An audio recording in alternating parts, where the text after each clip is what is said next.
பார்வதிபதையே ஹர ஹர மகாதேவ.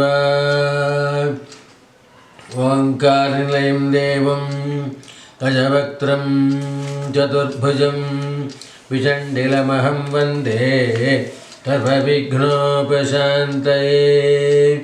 கலாभ्यां चूडालङ्कृतशशिकलाभ्यां निजतपः फलाभ्यां भक्तेषु प्रकटितफलाभ्यां भवतु मे शिवाभ्याम् अस्तोकत्रिभुवनशिवाभ्यां हृदि पुनर्भवाभ्याम् आनन्दस्फुरनुभवाभ्यां नतिरियं திகடசக்கரச்செம்முகம் மைந்துளான் சகடசக்கரத்தாமரை நாயகன் அகடசக்கர வெண்மணியாவுரை விகடசக்கரன் மெய்ப்பதம் போற்றுவார்.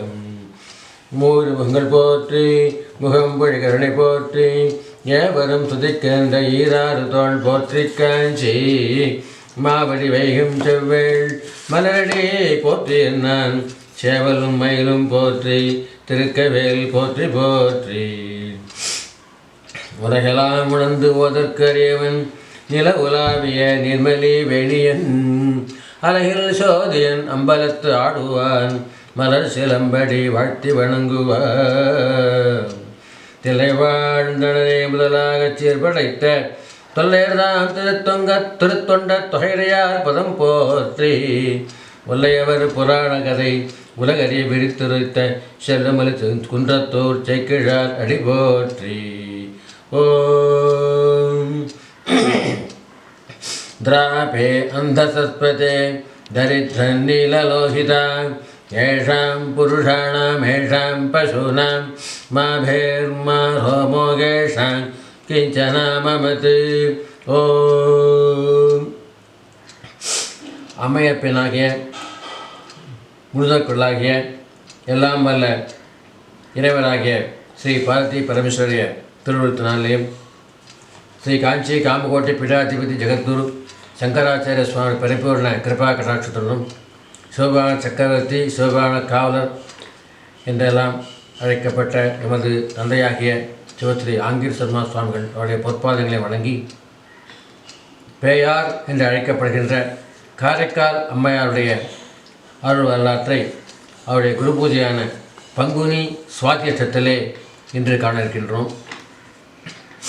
அந்த அம்மையார் சோழ நாட்டிலே அலைகள் சங்குகளை சுமந்து கடற்கரையை அவற்றை கழிக்காமல் இட அதனால் வரம் பெருக திகழ்வது திருக்காரைக்கால் என்பதனாகும் என்று நமக்கு சேக்கிழார் சுவாமிகள் கூறுகின்றார். திருக்காரைக்கால் என்பது சாகம்பரி தேவியின் பெருமையை விளக்கும் தலம் ஆதலின் சாகம்பரி புறம் என்னும் வடநூல்கள் வழங்கப்படுகின்றன. அப்பேற்பட்ட புனிதவதியார் காரைக்கால் ஊரிலே வணிகர் குலத்திலே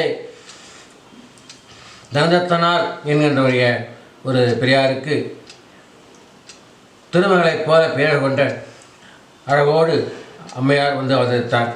நமது சேக்கிழார் சுவாமிகள் வங்கமலி கடற்காரை காலின் கண் வந்து வாழ்வணிகர் தங்கள் தலைவனார் தனத்தரால் தவத்தால் அங்கு அவர் திருமணந்தை அவதரித்தாள் என வந்து பொங்கிய பேரழகு மிகு புனிதவதியார் பிறந்தார் என்று கூறுகின்றார். அந்த அம்மையார் இளமை பருவத்திலேயே மற்ற குழந்தைகளோடு விளையாடும் போதெல்லாம் சிவபெருமானுடைய பாங்கையே அவர் கூறி வந்தார். அது விளங்கும் மிழலையே பயின்றார். நரதத்தார் பருவங்கள் தோறும் புனிதவதியாருக்கு செய்ய வேண்டிய சிற்பக்களை எல்லாம் செய்து சுற்றார்கள் அனைவரும் மகிழும்படி செய்து வந்தார். அழகின் கொழுந்து வளர்வது போல வளர்கின்ற நமது குந்தவத்தையார் சிவபெருமானத்து பேரன்பு நாட்டி செவியுடன் விளையாடும் போதெல்லாம் அப்பெருமானை பற்றியே கூறுகின்றார். சிவடியார்கள் வந்தால் அவர்களை வழங்கி வழிபடுவார். இவ்வாறு இருக்க தாதியார்கள் பாதுகாத்து கொண்ட பெண்மை நலமுற்ற உடல் வளர்ச்சி பெற்றார். அழகு நிரம்ப பெற்றார். ஆகையினாலே அந்த அம்மையார் திருமண பருவத்தை அடைந்தார் என்று அனைவரும் நிர்ணயித்து அந்த பெண்ணிற்கு திருமணம் செய்ய வேண்டும் என்று நினைக்கின்றார்கள். நீடிய சீர் கடல் நாகை நிதிபதியன் துலகன் கண் பாடுபெரு புகழ்வனைகன் பயன்துகர மைந்தனுக்கு தேடவரும் திருமார்பில் சேயின் நகற்பேச மாடமலை காரைக்கால் வண்ணநகரில் வரவிட்டார். இவ்வாறு மரபுக்கு ஏற்கும் பழங்குடியிலே வந்த நாகப்பட்டினத்தில் நிதிபதி என்ற பெயருடன் ஒரு பெரும்புகையுடைய வணிகன் ஒருவன் இருக்கின்றான். அவன் தனது மகனாகிய பரமதத்தனுக்கு ஒத்த மரபில் வந்த புனிதவதராரை மனம் பேசும் பொருட்டு திறமை வாய்ந்த அறிஞர்களெல்லாம் காரைக்காலுக்கு அழைப்பு வைத்தான். பெண் பேச வந்த அறிவாளர்கள் பெண் குறித்த மனையில் புகுந்து பெண்ணின் தந்தையாகிய தனதத்தனை அடைந்து, உமது மகளை நிதிபதியின் மகனாகிய பரமதத்தனுக்கு முந்தையோர் மரபினுக்கு ஏற்ற முறையில் மனம் செய்து தருக என்று கூறினான். தனதத்தன் மகளுடன் மனம் புரிவதற்கு இசைந்தான். அதன் பிறகு இதனை நிதிபதி என்று கலைஞரெல்லாம் என்று அறிவித்தார்கள். அறிவித்த உடனேயே அந்த நிதிபதியானவன் பெருஞ்சிறப்பினை பெற்றவனைப் போல மகிழ்ந்து தனது செல்வ மகனுக்கு சுற்றத்தாருடன் திருமணத்திற்கு ஏற்பாடு செய்தான். பெண் வீட்டாருக்கு திருமண நாளினை குறித்து திருமுகம் எழுதி அனுப்பினான். திருமுகம்னா பத்திரிக்கை. இந்த காலத்து பத்திரிக்கை போடுறோம் இல்லையா, அந்த காலத்து திருமுகம் சொல்லுவார்த்த. ஆகையினாலே பெண் வீட்டாருக்கு பத்திரிகை அனுப்பி வைத்தான். மனம் செய்ய வேண்டிய நாள் வந்து கூட நிதிபதி ஆனவன் தனது மணமகனை மணக்கோலம் புனைவித்து மணமரசங்களெல்லாம் முழங்க மன எழுச்சி பெறெழுந்து காரைக்காலுக்கு தன் சுற்றத்தோடு சென்றான். பிறகு தனதத்தன் வேத விதிப்படி மனச்சடங்களை எல்லாம் செய்து மயில் போன்ற சாயலையுடைய புதுவதாருக்கு காளை போன்ற பரமதத்தனை சுற்றத்தால் தோற்றும்படி கல்யாணம் செய்தான் என்று கூறுகின்றார்கள். அணிவிடைத்தார் தனதத்தன் அணிமாடத்துள் புகுந்து தெளிதரு நூல் விதி வழியே செயல்முறையை செய்தமைத்து தளிரிடமென் நகைமேலை தாதவிழ்காய்க்கு களிமகிழ சுற்றம் போற்ற கல்யாணம் செய்தார்கள். சுற்றார்கள் அனைவரும் போற்ற அந்த புனவதியாரை பரமதத்தனுக்கு மனம் செய்வித்தான் நமது தனதத்தன். திருமணச்சடங்கெல்லாம் ஒன்றே பிடிக்க தனதத்தன் தனக்கு ஒரே மகளாகிய புதுவதியாரை நாகப்பட்டினத்திற்கு போடாமல் கணவனோடு காரைக்கால் பகுதியிலேயே தங்கி இல்வாழ்க்கையை புரியும் வண்ணம் ஒரு அழகிய மாளிகை அமைத்து கொடுத்தார். மனமகிழ்ந்து அளவில்லாத பெரிதனையும் பிற பொருளையும் புனிதவாருக்கு வாரி வாரி கொடுத்தான். அவருடைய இல்வாழ்க்கையானது நன்றாக இருக்கும்படி அவன் அமைத்தான். பரமதத்தனுக்கு இல்வாழ்க்கையில் அருந்துணையாகிய நமது பிரதமதியார் சிவபெருமானுடைய திருவடியின் கீழ் அன்பு இடையறாமல் பெருக அதுடனே இல்லற பண்பனையும் வழாது பயிர்ந்து வந்தார். சிவனடியார்கள் வந்து அடைந்தால் நல்ல திருமுது படைத்தும் பொன்னும் மணியும் துகில்னா ஆடை பிறவும் நம் அன்பு முகிலினால் தக்கபடி கொடுத்தும் சிவபெருமானது திருவடிக்கு மிகுந்த பக்தியோடு ஒழுங்கி வந்தார்.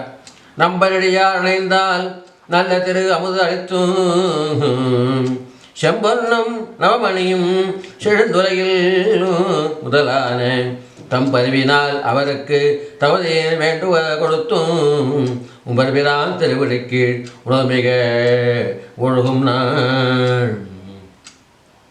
இவ்வாறு அவர்களது இல்லறத்தை இறுதியை நடத்தி வரும் ஒரு காலத்திலே பரமதத்தன் தொழில் நிமித்தம் வந்து அடைந்த சில வியாபாரிகள் அவனுக்கு ஒரு 2 மாங்கனிகளை கொடுத்தார்கள். பரமதத்தன் என்ன பண்ணான்னா அவற்றை வாங்கிட்டு அவள் வேண்டிக்கு வேண்டிய காரியத்தை முடிச்சு கொடுத்துட்டு அவகிட்டேயே இந்த கனிகளை கொண்டு எங்கள் வீட்டில் கொடுத்துருங்கோ அப்படின்னு சொன்னான்.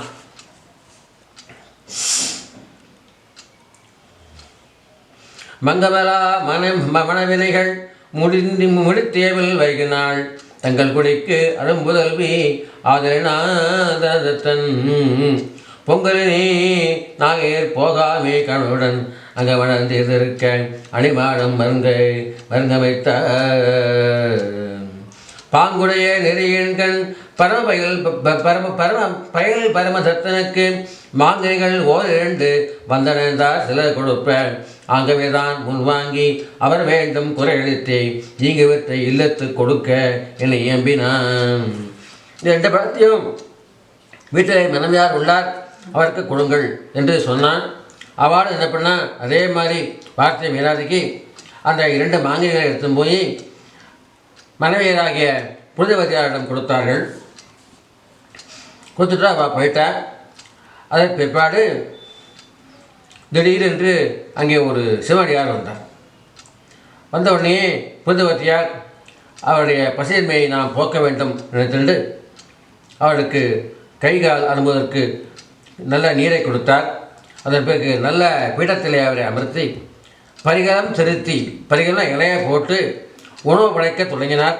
அப்போது கரியமுது உதவாது திருவது மட்டும் கைகூட இவ்வடியாரின் பசியை எவ்வாறு தீர்ப்பேன் என்று நேர்ந்தார். பரிகரத்தில் திருவது படைத்தார்.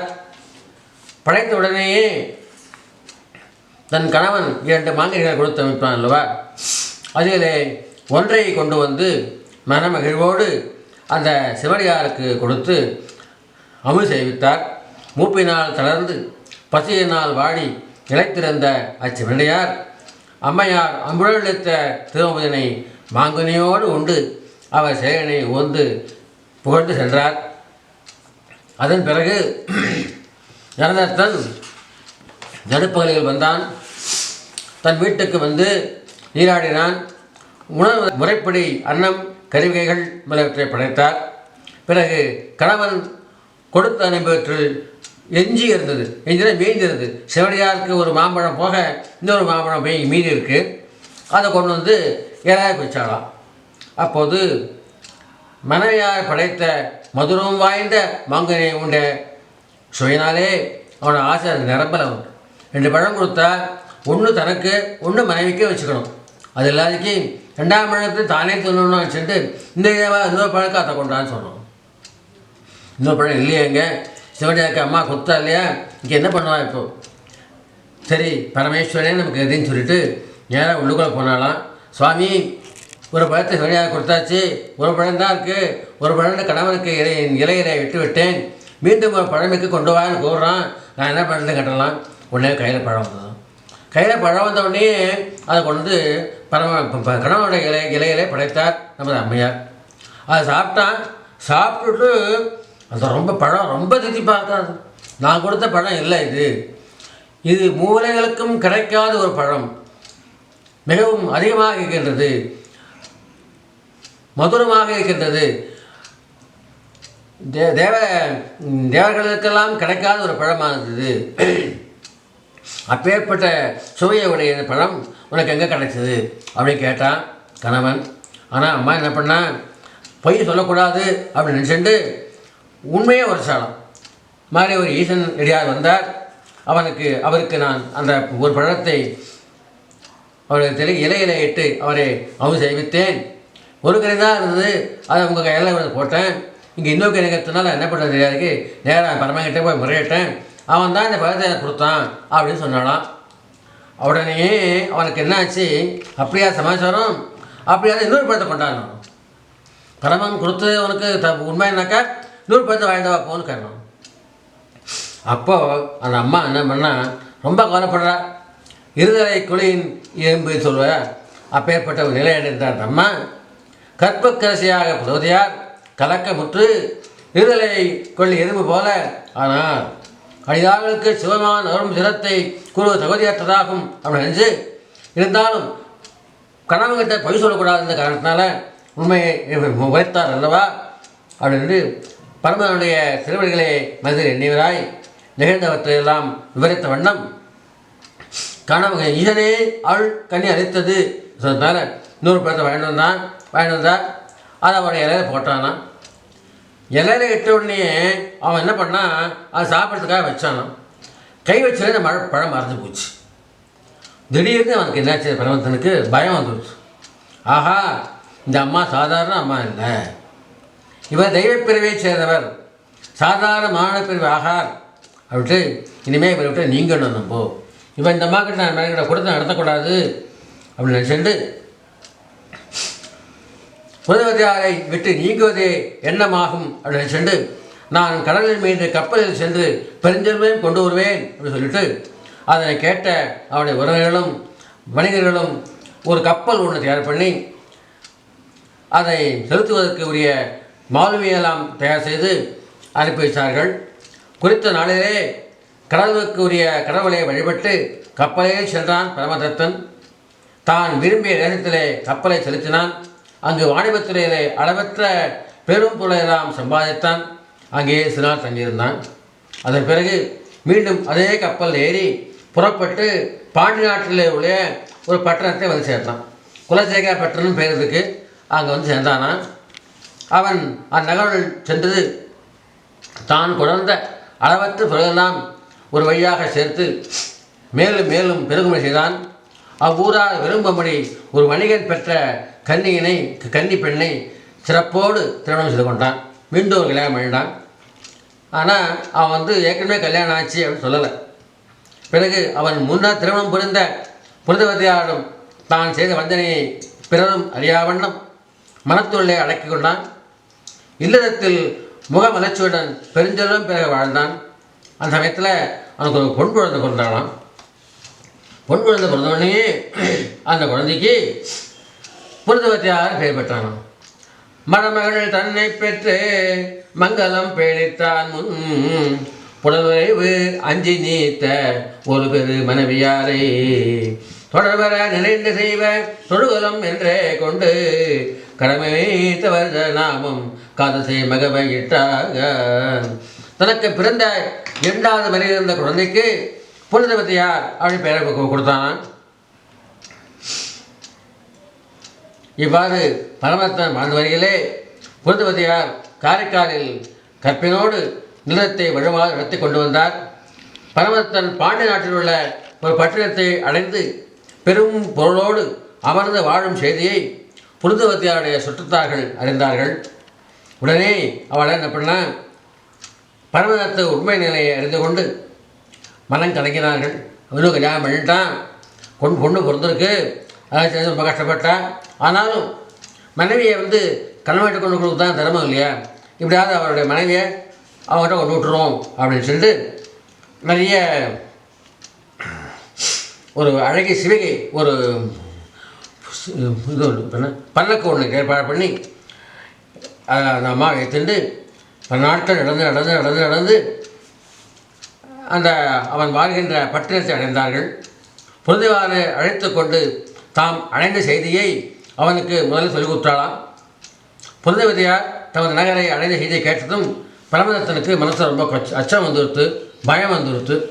ஆனாலும் பயப்படாதிக்கு என்ன பண்ணாமல் மனசில் நினச்சிக்கிட்டு தான் முதலில் எவ்வாறு நினைத்தானோ அவ்வண்ணமே 2வது மனைவியையும் தனக்கு பிறந்த குழந்தையும் அழைத்து கொண்டு ஓடி வந்தானான்.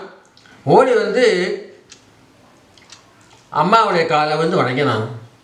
புனிதவதியார இருந்து அவளுடைய வழியிலே விழுந்து வணங்கினான். அவன், அம்மா, நீ தெய்வ பிறவி, சாதாரண பிறவி இல்லை. உமது அழுதினாலே நான் இன்னொரு கல்யாணம் செய்து கொண்டேன். அதனாலே இந்த குழந்தை பிறந்துள்ளது. அக்குழந்தைக்கு தமது திருப்பேரை இட்டுள்ளேன் அப்படின்னு சொன்னாலாம். மற்றவளாம் பார்த்து கேட்டாலாம், அப்பா, நீ ஒரு மனைவியே வணங்குறியே, இது நியாயமா அப்படின்னு கேட்டபோது அதுக்கு அவன் சொல்கிறான், இந்த அம்மா மாநில பிறவி இல்லை, பெரும் தெய்வம், அதை நான் அறிந்தேன். அதனால தான் என்ன பண்ணேன், இந்த அம்மா இந்த என்னுடைய 2வது மனைவியான இந்த குழந்தைக்கு அம்மாவுடைய திருப்பெயரே வச்சுருக்கேன். என்னுடைய குல தெய்வம், அந்த அம்மாவுடைய பொறுப்பாளர்கள் நீங்களே வணங்குங்கள் அப்படி சொல்லி எல்லாருக்கும் அவன் என்ன பண்ணானா, அறிவுரை கொடுத்தானா. இது என்னைக்கோ அப்படி சென்று எல்லாரும் ரொம்ப ரொம்ப ஆச்சரியப்பட்ட. அதே சமயத்தில் கஷ்டமாக இருந்த வாழ்க்கை இந்த மாதிரி பண்ணுறானே இவன் அப்படின்ட்டு அம்மா நினச்சா உடனே தம் கணவன் சொன்ன மாற்றம் கேட்டு சுப்பிரமணிய திருவிழை நினைத்தார் நமது புனிதவதியார். சிந்தை ஒன்றிய உணவினை மேற்கொண்டு இங்கு இவ்வணிகன் உட்கொண்டு குறித்த கொள்கை இது. இனி இவன் பொருட்டு இதுவரை தாங்கிக் கொண்டு நின்ற இந்த தசைப்பொதையை நீக்கி உம்மிடம் அங்குள்ள பூதகணங்கள் போற்றும் பேய்விடைய அடியனுக்கு தந்து அருள் வேண்டும் என்று பரமனை வேண்டினார். இங்கிவன் குறித்த கொள்கை இது. இனி இவனுக்காக தங்கிய வனப்பு நின்ற தாங்கிய வனப்பு நின்ற தசைப்பொதை கழித்து உண்பார் ஆங்கு நின் தாள்கள் போற்றும் பெய்வடிவு அடியேனுக்கு பாங்குற வேண்டும் என்று பரமதாள் பரவி நின்றார். பரமனுடைய திருவடியை மனதிலே தியானித்த வண்ணம் அங்கே நமது புனிதவதியார் நிற்கின்றார். அடுத்த கணமே ஆன பொழுது மன்னுள் ஆடுவார் அவளினாலே மேல்நிலை உணர்வு கூற வேண்டிற்றே பெறுவார் மெய்யில் உன்னுடைய வனப்பை எல்லாம் உதறியற் புலம்பேயாக வானமும் மண்ணும் எல்லாம் வணங்கு பேய் வடிவமானார். அடுத்த கடமை அம்மாவுடைய தசை எல்லாம் போச்சு, பேய் வடிவம் வந்து அம்மாவுக்கு.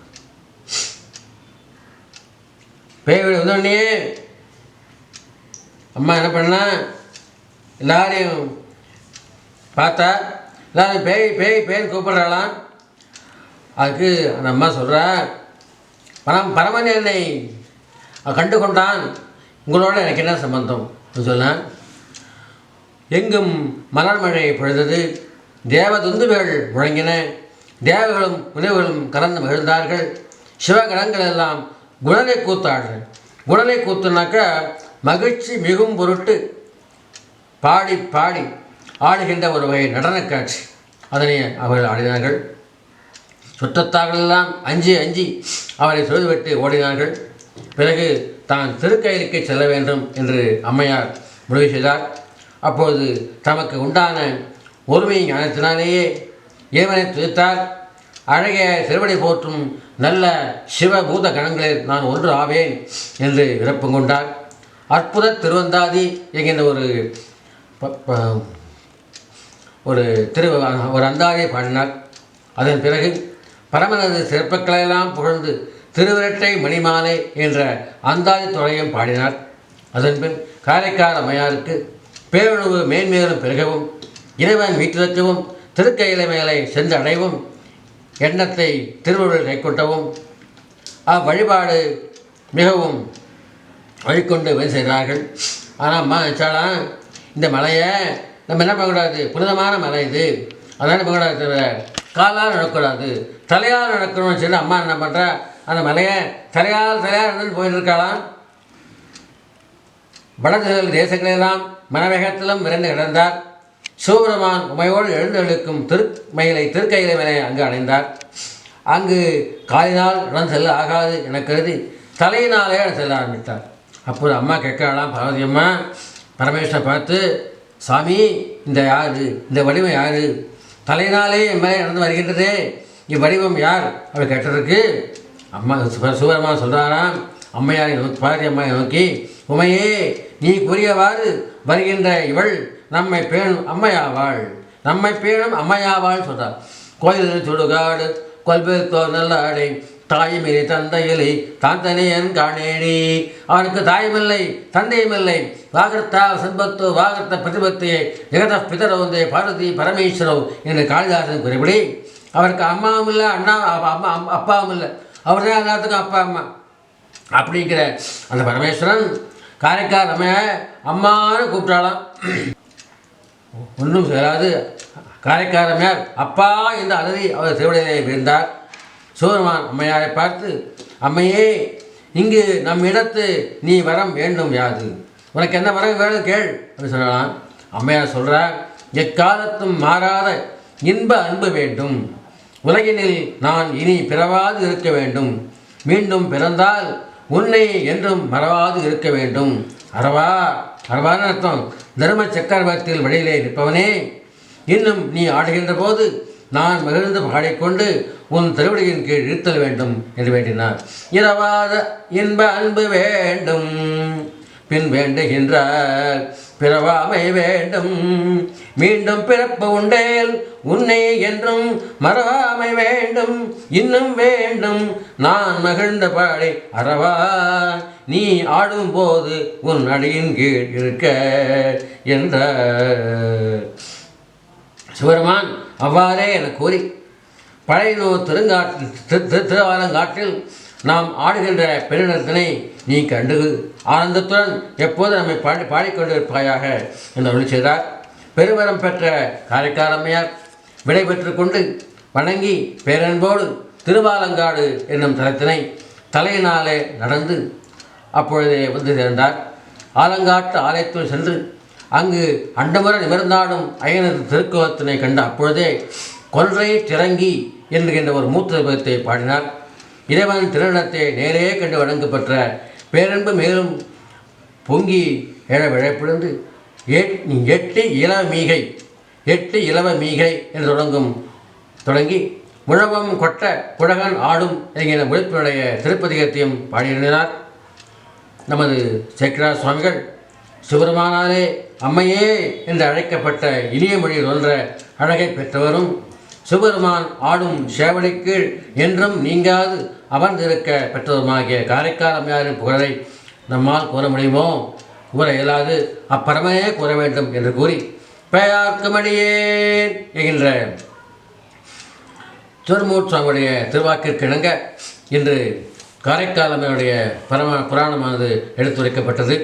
இதில் ஏதேனும் குறைகள் இருந்தால் குறைகளை நீக்கி குணத்தையே கொள்ள வேண்டும் என்று உங்கள் அனைவரையும் வணங்கி இந்த சித்திரையுடன் நிறைவேற்றுகின்றேன். நம பார்வதி பதையே ஹரஹர மகாதேவ காவாய கனகத்தேளை போற்றி கைதுமலையானே போற்றி போற்றி ஏகம்பத்துரையந்தாய் போற்றி பாகம் பெண்ணுரானாய் போற்றி ஆடுகமதரசே போற்றி கூடலங்குருள் போற்றி சின்னக்கரி சிவமே போற்றி என்று நவிஞ்ச கொண்டாய் போற்றி சிற்றவேஷ சிவசிதம்பரம் திருச்சிற்றம்பலம்.